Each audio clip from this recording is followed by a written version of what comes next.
Elena Reyes had worked for Marcus Voss for 3 years, 2 months, and approximately 16 days before she stopped flinching every time he walked into a room. That was progress. That was enormous, humiliating, hard-won progress, and she was proud of it the way a person is proud of surviving a thing they should not have signed up for in the first place. The job posting had been straightforward.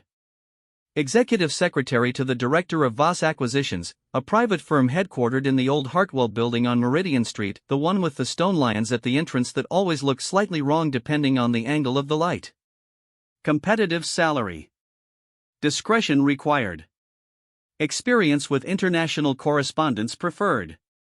Elena had applied because she was 27 and her previous employer had dissolved into a tax scandal and she had rent due and student loans that were eating her alive like something patient and slow-moving with very sharp teeth.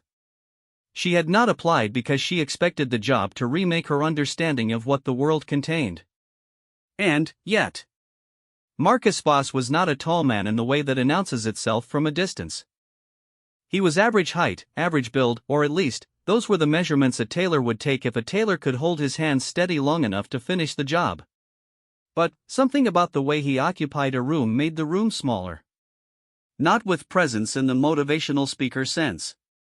More like barometric pressure. Like the air itself decided to rearrange when he entered and didn't fully settle after he left. Elena had noticed it the first day.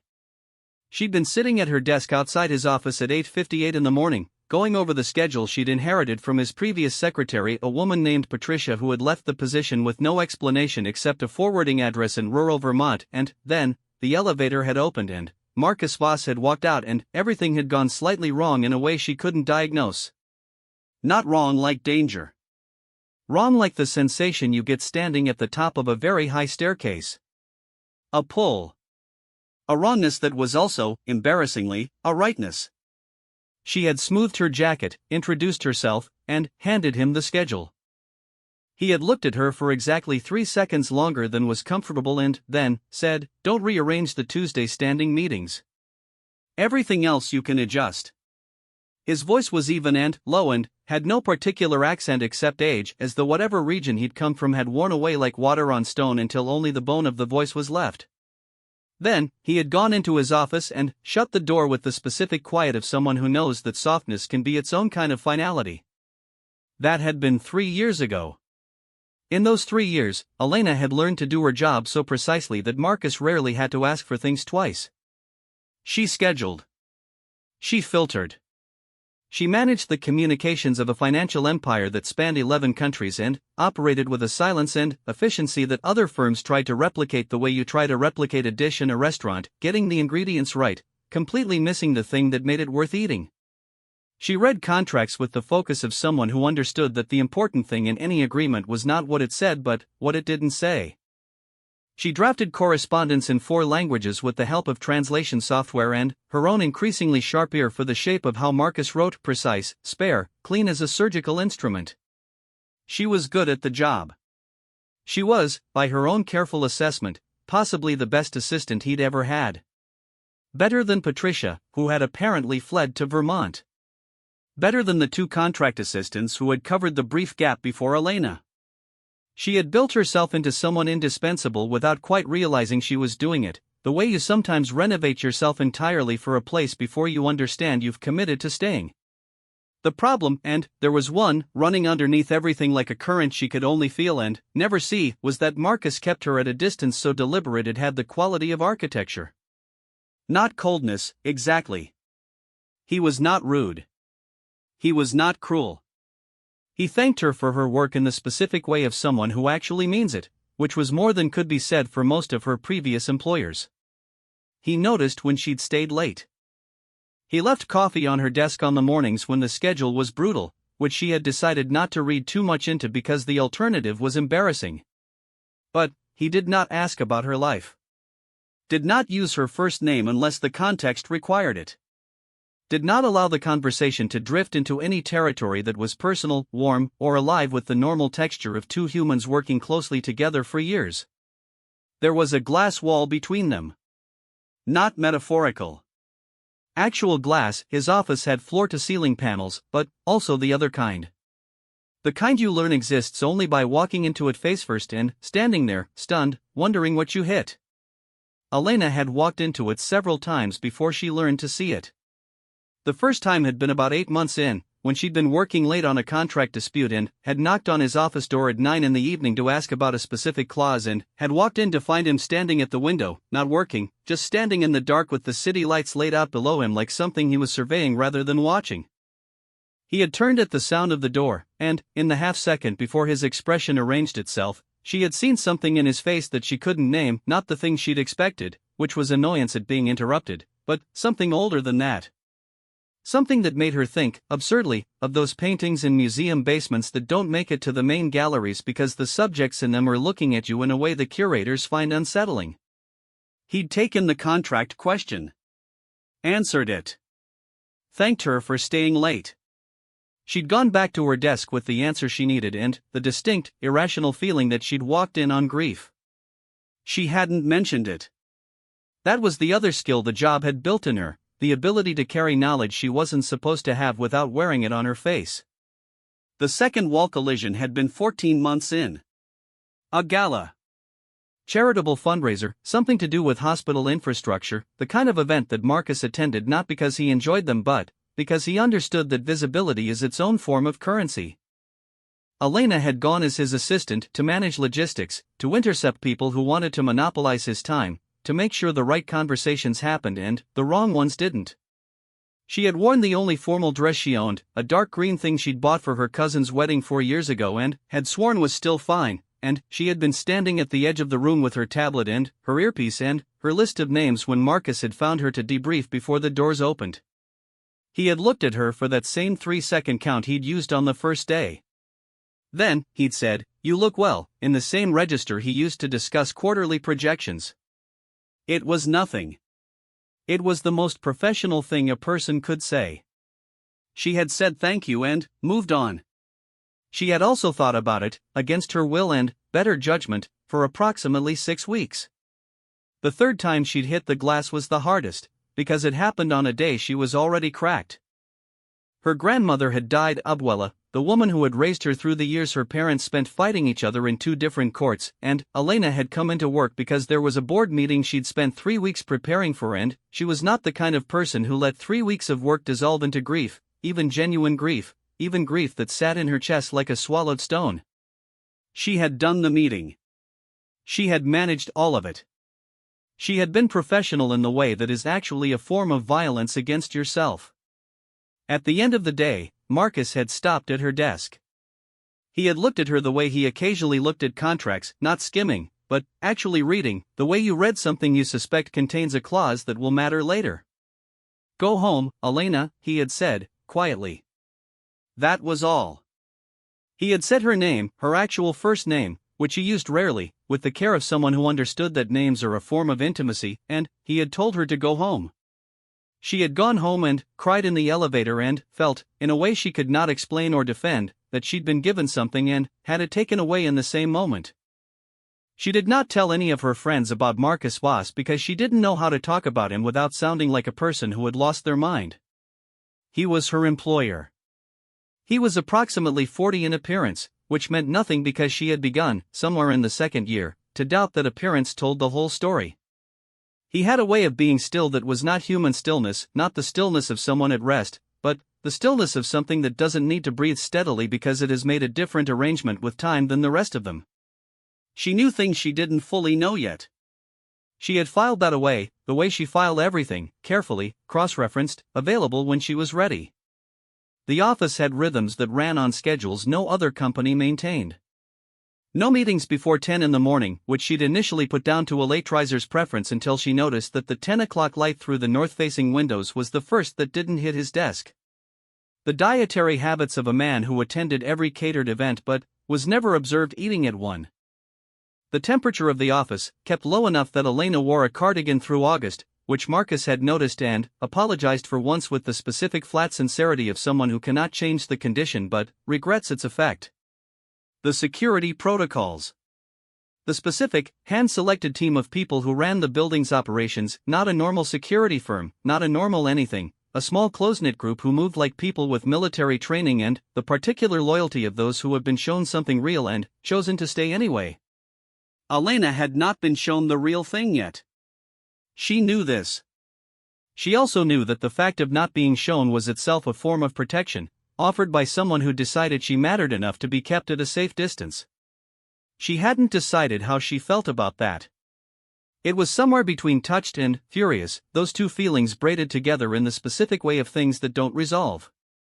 On the day that everything changed, not with a dramatic opening, not with a sign from the universe, but with the ordinary mundane rupture of a Tuesday, Elena had been working at her desk at 7:15 in the evening, which was not unusual, finishing a series of correspondence that had run long because of a complication in the Bratislava transfer. The office was empty except for her and the two members of building security on the night rotation. Marcus had left at 6. She'd heard the elevator. She always heard the elevator, and the building had settled into its nighttime quiet. She had been reaching for her phone to call the car service when the lights went out. Not a flicker. Not a gradual dimming. All of them. Simultaneously. The emergency generator should have kicked in within 4 seconds. She knew this because she had read the building's emergency procedures the way she read everything in Marcus's world, thoroughly and without being asked. It didn't. What kicked in instead was the feeling she recognized from the top of that high staircase. The pull. The wrongness. Except this time it wasn't coming from him. It was coming from the door. She had time to stand up from her desk.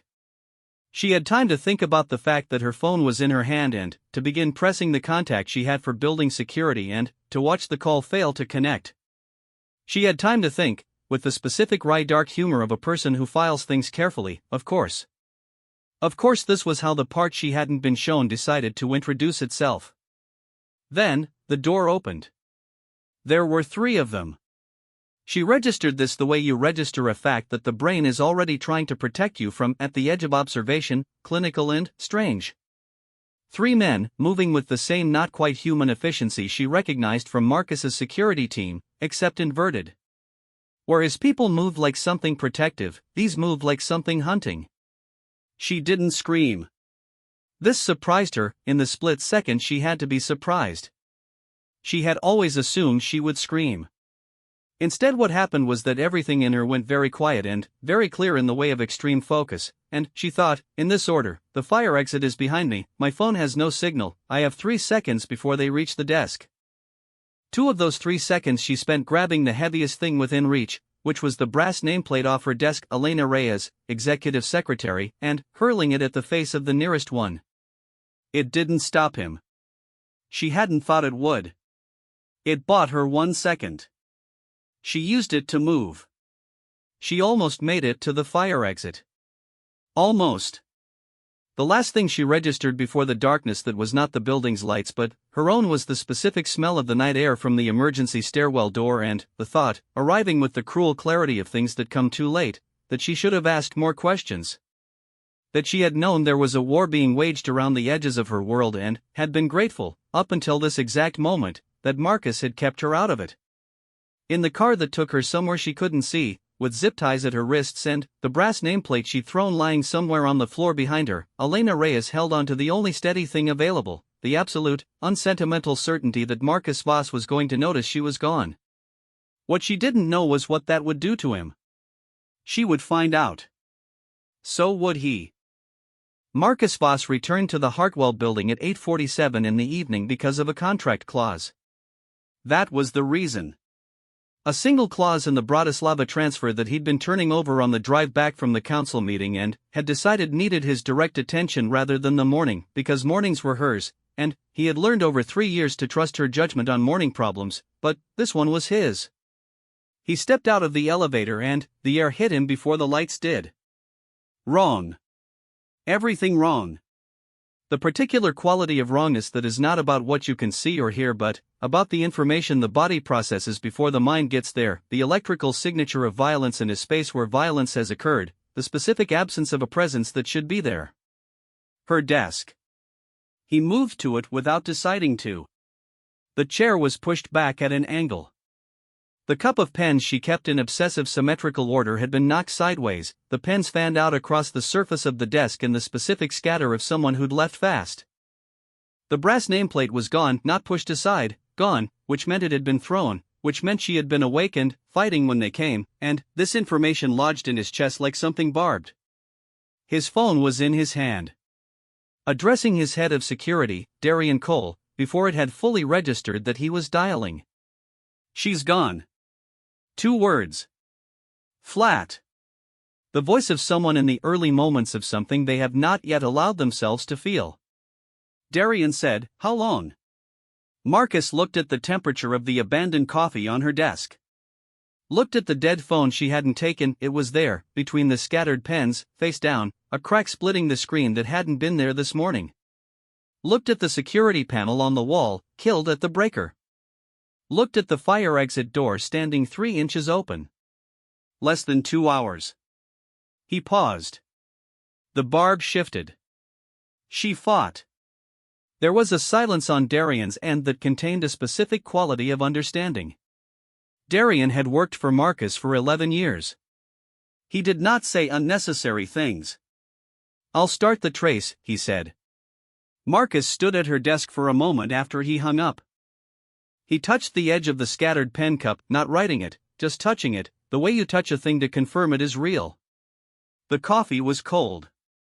The desk lamp was still on, the only light in the office because the overheads were still dead. It threw a small warm circle across her desk, across the pens, across the crack in her phone screen, and it was such a specific and ordinary disaster that something happened to the distance Marcus had maintained for 3 years. Not cracked. Collapsed. The way a controlled demolition works, the structure standing until the precise moment it doesn't, and then, it simply isn't there anymore. He did not allow himself to stay in that moment for long. He moved because stopping was not an option and never had been, and because the feeling that had arrived with the collapse of the distance was something he recognized as deeply, irrationally dangerous, not dangerous to him, but to whoever had touched her. They would learn the distinction.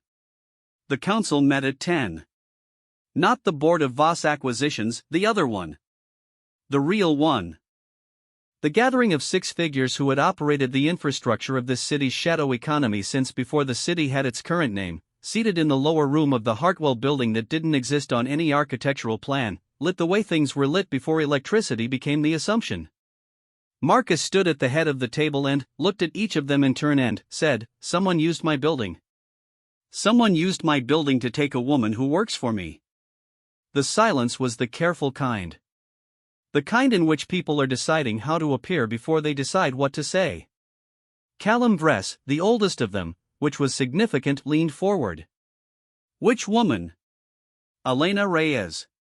Another silence. Different flavor this time. Callum said, slowly, "Your secretary." "Yes." "The human." Marcus looked at him the way the stone lions at the entrance looked at people depending on the angle of the light. Callum did not say anything else.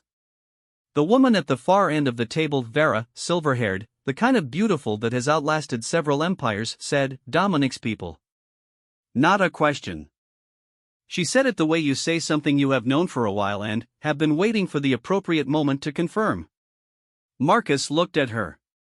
She met his eyes without the flinching that most people performed in that situation, because Vera was approximately as old as he was and had stopped flinching several centuries ago. "When you say Dominic's people," Marcus said, "I need you to say that with the confidence of someone who is certain." "I am." "Then, tell me you already know where." Vera pressed her lips together in something that was not quite a smile. "I know where Dominic was operating out of as of last month. A facility, I will not dignify it with a better word than that, on the eastern edge of the industrial quarter. The Caro building. He's used it before." "Before," Marcus repeated, and the word had a weight to it that Vera registered and acknowledged with a slight inclination of her head. He did not ask her why she hadn't told him before. That conversation would happen later, in the specific register of 2 very old entities who have worked alongside each other long enough to know that some negotiations happen after the emergency. He left the council table at 10:40 with an address and a reason he wasn't going to explain to anyone in that room, because some reasons exist below language and he had no interest in translating them. Darian met him at the car, looked at his face and handed him the tracking information without preamble. Said, "I have 4 people ready." 6, Marcus said. Darian looked at him again, the second look, the kind that asks the question a person isn't going to say out loud. Then, 6. 10 minutes. While he waited, Marcus stood in the building's underground garage and did the thing he had refused to do for 3 years. He thought about Elena Reyes. Not the professional catalog, her competence, her precision, the way she had built herself into the infrastructure of his operation so thoroughly that removing her would be structural, not merely inconvenient. Not the assistant. He thought about the woman who had hurled her own nameplate at a man twice her size and then run for the fire exit, who had learned 3 years ago to stop flinching when he walked into a room and had replaced the flinch with something steadier that he had pretended not to see because seeing it would have required him to deal with what it made him feel. He thought about the gala, the dark green dress, "You look well," the most anemic thing he had ever said to another person, delivered in the voice of someone cauterizing a wound before it could bleed. He thought about her grandmother's death and the way she had come in and done the board meeting anyway and the particular quality of her face at the end of that day, fractured in the way of a thing that has done the work of holding itself together for too long. He had said her name. He had told her to go home. He had stood at his office door after she left and done the math of what it would cost her versus what it would cost him if he let the distance close, and he had decided what he always decided. He had been wrong. Not in the way of a minor miscalculation.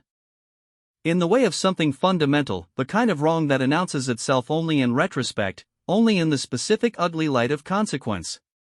She was 27 years old and she had gone home to cry and then come back and kept working and he had stood behind his glass wall and watched it and called it protection and it had been cowardice dressed in the language of restraint. 3 years of kept distance. 3 years of not asking about her life, of not using her name except in moments he rationed like a resource that would run out. 3 years of making sure she stayed on the safe side of the line where the war he'd been quietly fighting for decades couldn't reach her.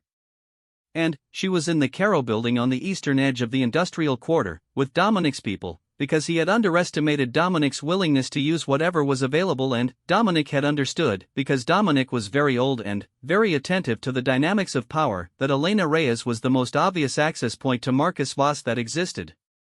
Not because she was useful. Not because she knew things, though she did know things, she had filed them away in that careful brain of hers with the cross-referenced efficiency of someone who couldn't stop being good at her job even when it was dangerous. But, because Marcus had, despite 3 years of architecture and distance and glass walls, failed to make his feelings for her invisible. Dominic had seen it. Of course he had. The deliberate distance is its own kind of signal. You only build a wall around something you can't afford to lose. Marcus stood in the garage and breathed once, slowly, the way you breathe when you are making a decision that is going to change the shape of several things. Dominic had wanted leverage. He had wanted Marcus to come alone, without the counsel, without resources, wearing his feelings on his face like a man in a position to be managed. Marcus had done almost all of that. The exception was the 6 people Darian was assembling, because some accommodations to sentiment had to stop somewhere. The drive to the Caro building took 19 minutes. Marcus spent those 19 minutes reading the intelligence Darian had assembled, which was thorough in the way that 11 years of professional loyalty produces thoroughness. Floor plans of the Caro facility, last known positions of Dominic's regular operatives, 3 separate scenarios with variables and contingencies laid out with the clean logic of someone who takes care of problems before they become catastrophes. He read all of it. Absorbed all of it.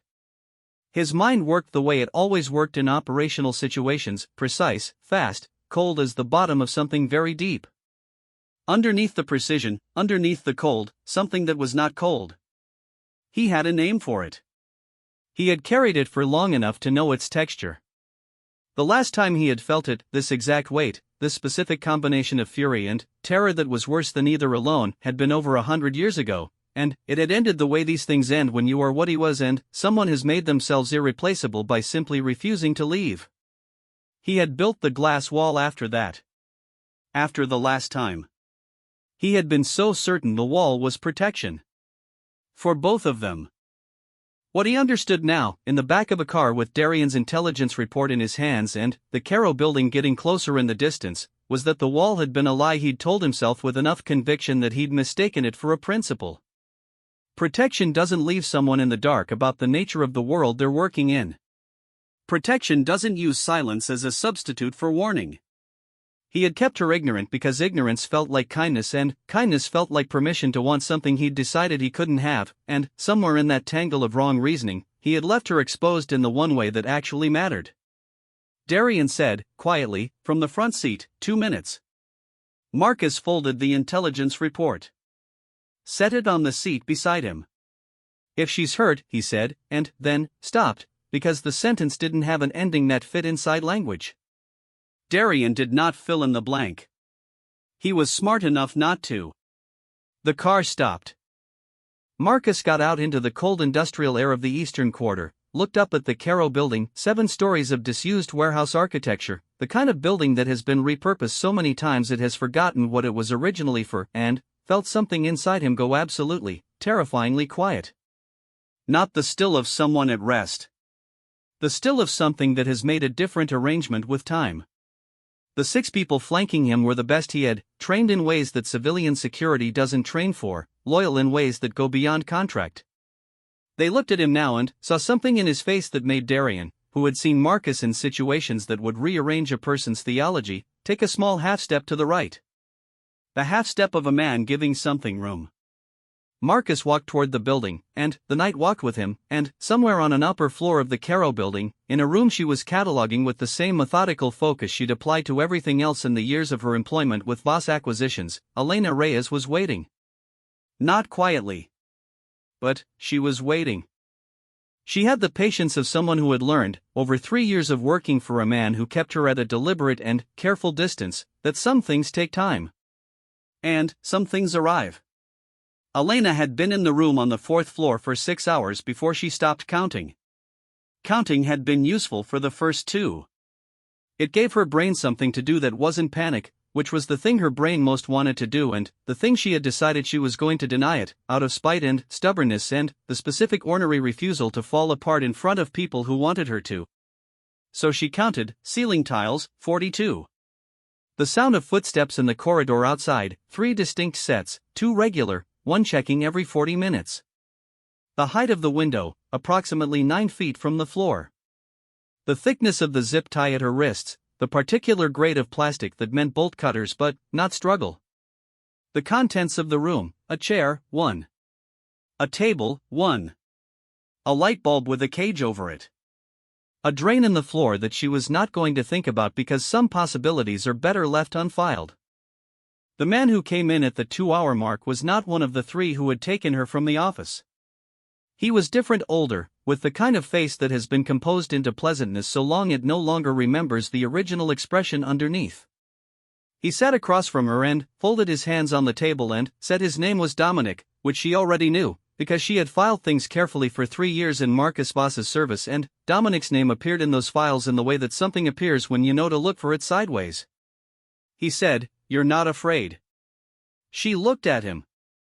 "I'm afraid," she said. "I'm managing it." Something moved in his face, surprise, or something older than surprise. He had the same quality as Marcus, the one she'd spent 3 years learning to read, the stillness that came from having made a different arrangement with time. But, where Marcus's stillness had always felt, underneath the distance and the glass wall and all the careful architecture, like restraint, like something held deliberately in check, Dominic's stillness felt like absence. Like something had been evacuated. It was a small distinction. It was the only distinction that mattered. He told her what she was there for. Marcus. Contact with Marcus. A negotiation that he wanted conducted on his terms, which required a variable that Marcus valued, and Elena was the variable. She listened to all of it. Her hand stayed still in her lap. When he finished, she said, "He's not going to negotiate." Dominic smiled the composed smile. "He'll come." "He'll come," she agreed. "That's not the same thing as negotiating." Dominic looked at her for a moment with the specific attention of someone recalibrating. Then, he stood and left the room, and the door locked behind him, and Elena sat in the chair and went back to counting. The thing that she had decided not to examine yet, not here, not now, in the cold room with the drain in the floor and the zip ties at her wrists, was the thing she had been not examining for approximately a year. The understanding she had arrived at through the accumulation of 3 years of evidence, cross-referenced and filed, available when she was ready. She had become ready sometime around month 16, when she had started researching the building's temperature protocols out of what she'd told herself was professional curiosity, and had found herself 3 hours deep into very old documents about very old things that did not square with the rational framework she'd brought to the job. She had sat with that research for a week. Gone back to work. Kept doing her job with the same precision she always had. And she had thought, he's kept me outside of it for a reason. She had thought, the reason is not that I don't matter. She had thought, on the nights when the job demanded honesty with herself that daylight made easier to avoid, the reason might be exactly the opposite. She was thinking about this, about the opposite of not mattering, about what it felt like to be protected from something by someone who did it in silence rather than explanation, when the sound started. Not an alarm. Not voices. Just a change in the atmosphere of the building, the same barometric shift she recognized from 3 years of mornings when the elevator opened and Marcus walked out. Except this time amplified. This time without the careful management he applied to every room he entered, the deliberate reduction of himself to something that fit in the space. He was not reducing himself tonight. She heard it reach the 4th floor, not footsteps, but the absence of the footsteps that had been regular, the silence where the guards had been, and then the door opened. Not unlocked by a key. Opened. Marcus stood in the doorway and looked at her, and the thing in his face was one she had never seen before, not the composed evenness, not the distance, not the specific careful control of someone who has been managing himself in her presence for 3 years. What was there instead was something stripped of all of that. Something that landed in the room before he did.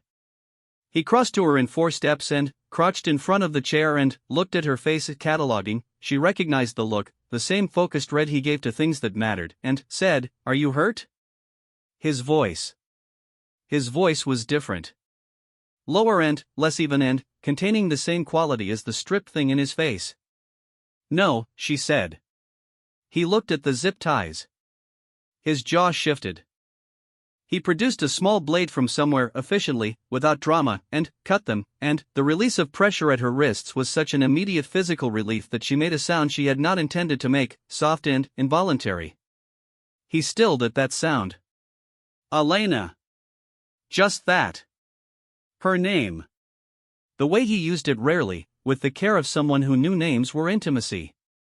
"I'm fine," she said, which was mostly true and partly the thing you say when the alternative is admitting what 6 hours in a cold room had done to the composure she'd maintained so carefully. He stayed crouched in front of her chair. She had never seen him at this angle, always standing, always the one who occupied the higher position of the room, the center of its gravity.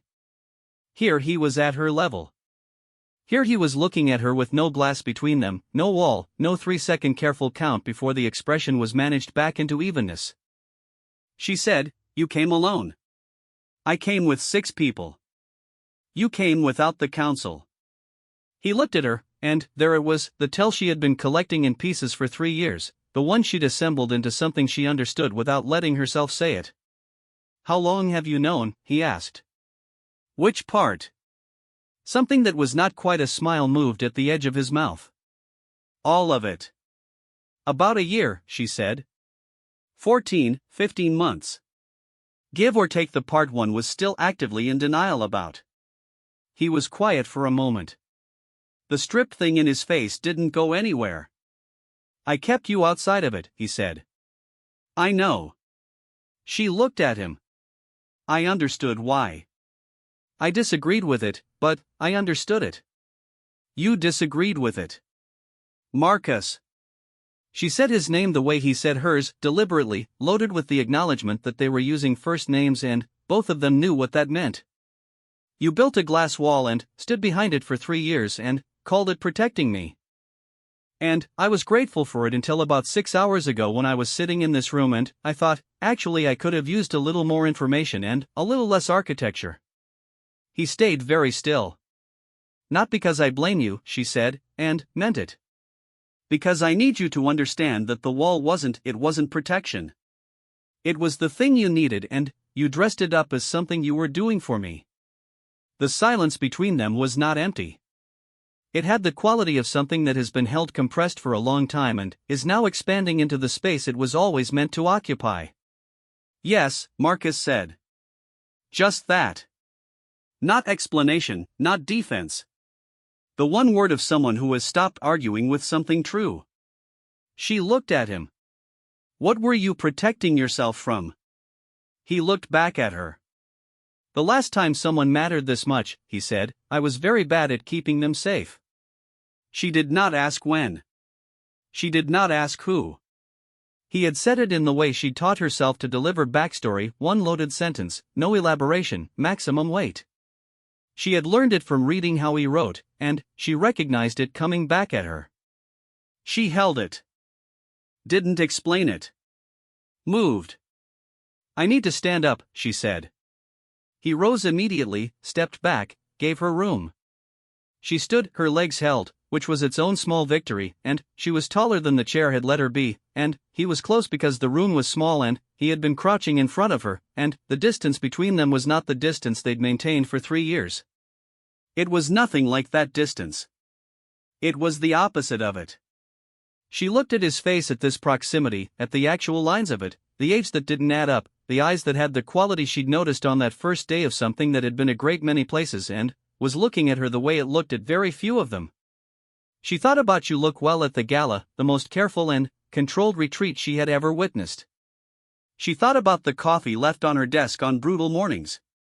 She thought about go home, Elena, said in the register of someone offering the only thing they decided they could. You need to tell me, she said. Not tonight. Not right now. But you need to tell me what you are and how long you've been it and what the war is that you've been fighting around the edges of my world. Yes, he said. And you need to decide whether you're going to keep building the wall or whether you're going to actually, she stopped. Start it over. You need to decide what you're doing. I've decided, Marcus said. She looked at him. About an hour ago, he said. In the car. And? He looked at her with the stripped thing still present, still unmanaged, still there the way a thing is there when a person has stopped deciding whether to show it. I am not going to rebuild the wall, he said. It was the simplest sentence she had heard from him in 3 years. It landed simply. She felt it land. She said, okay. Outside the room, she could hear Darian's people moving. The ordinary machinery of extraction and aftermath, the things that happen after the emergency, the logistics and protocols that Marcus's world ran on. Through the one window, high and barred, the first gray edge of morning was beginning. She had been in this room for 6 hours and she was walking out of it different than she'd walked in, which was not something that happened in a neat and satisfying way. It happened the way real things happen mid-sentence, incomplete, with the unresolved edges that don't tie up because the story isn't over. Darian appeared in the doorway. Looked at Marcus. Looked at Elena. Performed the world's most professional non-reaction. Car's ready, he said. The debriefing took 3 days. Not a formal debriefing, not the kind with recordings and official statements, though those happened too, through channels that did not officially exist. The kind that happens in the spaces between official things. Over coffee that Marcus still left on her desk, except now sometimes he stayed. Over conversations that started as operational, what she'd heard, what Dominic had said, what it meant for the council's position, and then ran longer than the operational content required. She went back to the office on the 4th day. Sat at her desk, opened the schedule, found the Bratislava contract clause that had sent Marcus back to the building on the night of the kidnapping and fixed it, because it still needed fixing and she was still the person who fixed it. He came out of his office at 10:15 and stopped at her desk. She looked up. He looked at her the way he always had, the real look, the actual red, except there was no 3-second count. There was no management at the end of it. How is the Bratislava transfer, he said. Fixed, she said. The clause was ambiguous on the question of jurisdictional override. I've rewritten it. He nodded. Did not move back toward his office? She said, Darian's 11 o'clock is confirmed. The council meeting on Thursday needs to be pushed. Vera is traveling. Push it to Friday. Done. He stayed at her desk. She looked at him. I need to tell you something, he said. She put down her pen. Okay. I was wrong. He said it in the flat, even voice that contained no hedging, no qualification, no escape route built into the phrasing. The voice of someone who has decided that some sentences don't need softening. About the wall. About keeping you uninformed. About, he stopped. About 3 years of things I told myself were the right choice. She said, I know.